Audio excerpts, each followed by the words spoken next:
Greetings everyone! I'm pretty pumped because today I'm going to be showing you how you can refresh your decor for spring, but you don't have to go out and buy a ton of stuff because all of these things use upcycled materials. So it's really awesome and just a great way to bring in greenery into your space. So let's get this thing started, shall we? Alright, so the first thing we're going to be making are these little planters, and you're going to need a tuna can for this. So I just took the label off of a tuna can, rinsed it out so it doesn't smell like tuna, and you can use whatever kind of shallow cans you may have around. What we're gonna do is just take some clothespins and clip them onto the side of the can, and that is literally it. This is so easy. Even if you're not good at crafts, you can do this. My planter is now covered in clothespins. I love the way that it looks. I think it looks super cool, especially when you look at it from the top. I have a basil plant here, but you can use whatever kind of plant you want. You can use herbs, you could use something that's just straight up decorative, but I like having fresh basil around because you can cook with it and it just smells really good. I'm pretty much just gonna dig this guy out, and I'm gonna use the surrounding soil to fill up the tuna can.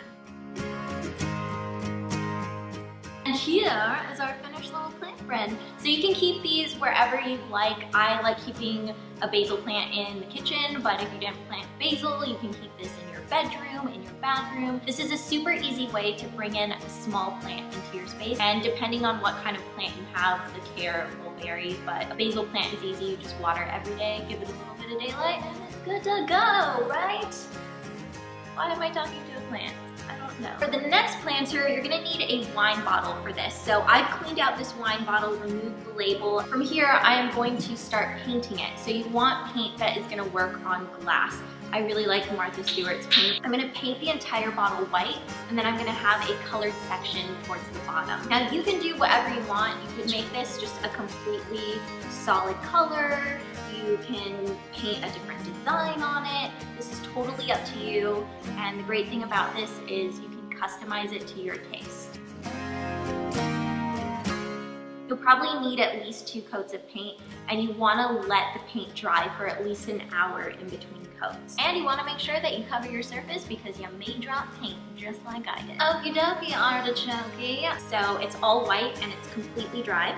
So now to paint this bottom section, I'm going to want to tape off the area so I don't get paint on any of the white part that I don't want colored paint on. Once it's all taped off, then it's just about selecting whatever color you want to use. So I have a pretty yellow here.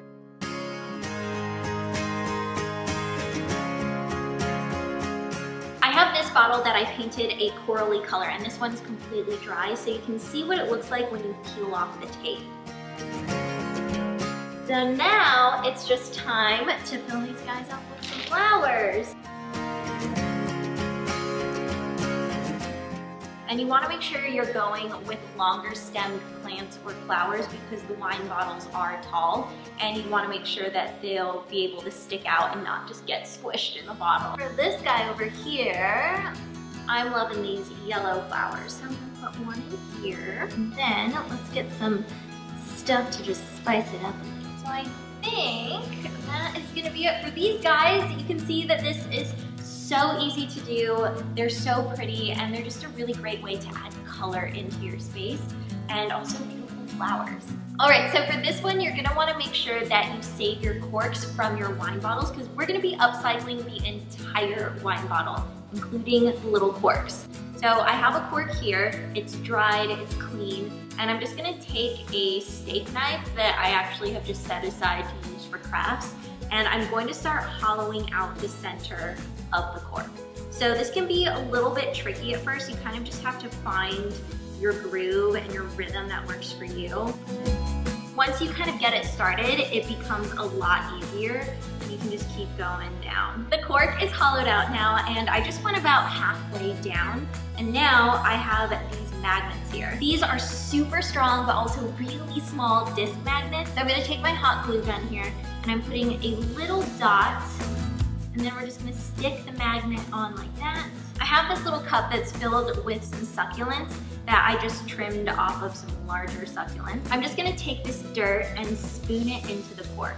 And you're really not gonna need that much. You will see that very quickly. It fills up with just a little bit of dirt. And then you just stick your little guy in like that. From here, you can stick these on any metal surface. I love putting these on my fridge because they're just really different and unique. And also a little conversation piece too, because people aren't expecting to see little succulents and plants on your fridge, but it's cool. And you also got to upcycle the cork. So that is it, my friends. As you can see, these were super easy and also super cute. So if you make these yourself, I want to see your photos on Twitter and Instagram. So please send them to me because it will make me so, so happy. That's it for today, folks. And this is where it gets real weird in the outro. But if you want to watch my last video, you can. And if you don't, then peace out.